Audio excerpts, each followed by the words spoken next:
Yo guys, it's Taras, and in today's video, I want to talk about trying to have a non-neurotic diet. So I'm dealing and have been dealing with irrational worry, anxiety and pessimism, a desire to withdraw from people, lack of sleep, and I've been exploring how diet, supplements, sleep, drinking and smoking can all relate to that. And some of the advice that I got, I did a nutritional consult with a nutrition coach, Daryl Becker. He gave me some supplements, told me to cut back on carbs, and that's what I've been doing, especially like desserts, pizza, sandwiches, bagels, rice. Have more fruits and veggies. Get back, get away from some of the drinking and smoking. Less caffeine. That's very challenging. I love my tea. And eat real meals rather than compulsively snack. And that's hard to do. Eat more fruit by itself rather than like a little bit as a dessert, which was what I was doing like after a meal. And then my chiropractor kind of echoed some of that advice.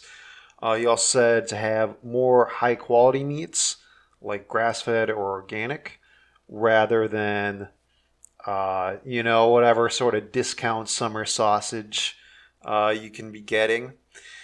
So I've done a lot of that. I've lost like about 15 or 20 pounds since a few months ago, and it's good. Like my workouts have really improved. It's still really challenging. Yesterday I actually like had vegan, and it was a little bit too austere for me. Like I made it through the day. I had a workout. It wasn't quite where I wanted it to be, but I kind of explore some of that stuff. I feel like it's a little bit too austere, and then like Orthodox Christian fasting. It might be something that I'm open to if I have like a good community of people. But like trying to remember, okay, which days are the fast days? Right now, it's a little bit too much for me. And there's just so many conflicting theories of nutrition out there: paleo, carnivore, keto, vegetarian, religious, like Orthodox Christian or kosher. And it's hard to make decisions. I like the idea of fasting, and I'm trying to implement it a bit more. So like, you have your meals and then you're done, and you stop the compulsive snacking. So that in itself is definitely a challenge. Even just turning down dessert. Like at work today, I had my bacon and eggs in the morning, kind of came in the breakfast area. They had a lot of carbohydrates, breads and danishes and such. I was gonna maybe get some fruit if it was there, but it wasn't. So passed on that. And then somebody came around with cookies. I ended up having a cookie. But there were also like chocolates hanging around. I passed on the chocolates. And then for lunch I had like a big pile of meat and then the sandwich fixings kind of as a salad. And then I was like, why didn't I just get a salad? And then I had some potatoes and soup. I was like, that's kind of a lot of carbs, but whatever. Still pretty good, right? Don't let the perfect be the enemy of the good. And then like one of the things I think about is like there's a lot of buzz about seed oils, like your soybean and canola and such.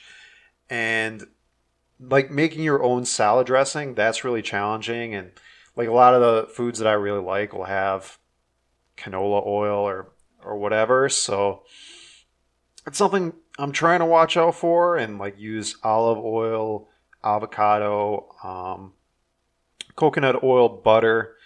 Dr. Pradeep Jamnadas, he talks about a lot about ghee, which I know is sort of an Indian or a South Asian thing, but I don't really know too much about it.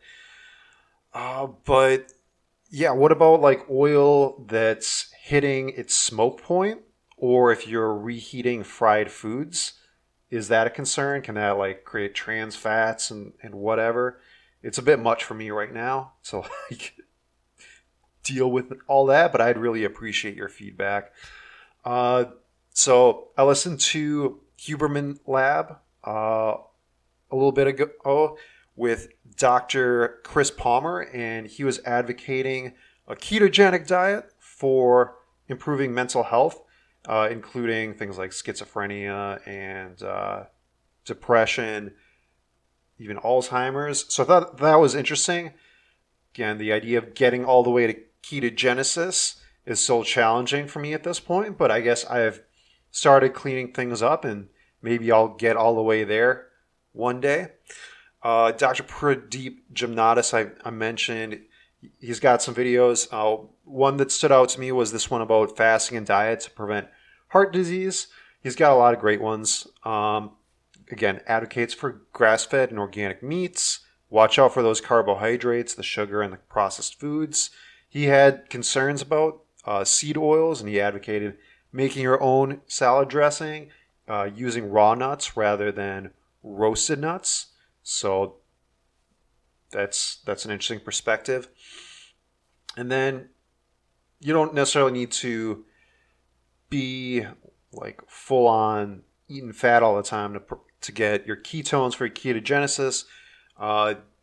Do a little bit of fasting, like, at first cleaning up your diet, then skipping some meals, then you can do a long fast. Like, I think he talks about a 3-day water fast, and that seems cool. I've done 2 days with my Taekwondo group, where I think it was,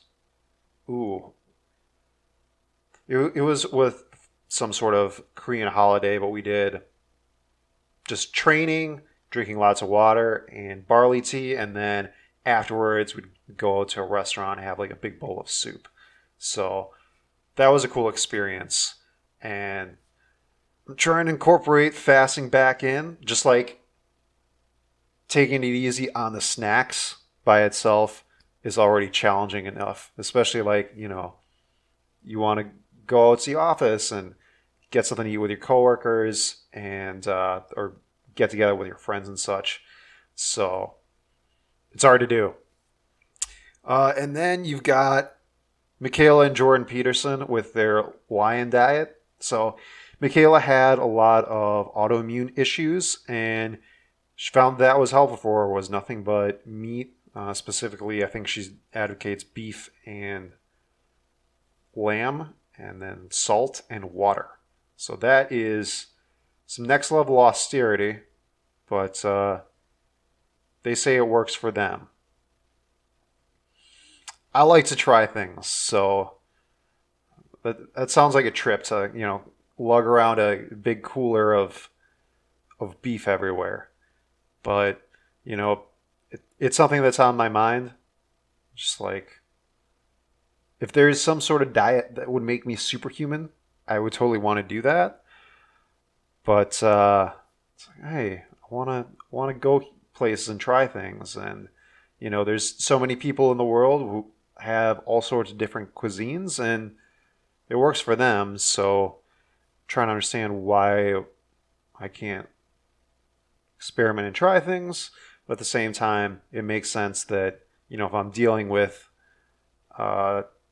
excessive anxiety, I don't want to put crap in my body and fill up on cereal and mac and cheese and whatnot. So I think cleaning up your diet is definitely worthwhile.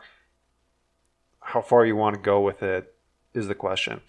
But let me know in the comments below if you're doing any wild carnivore, keto, vegetarian,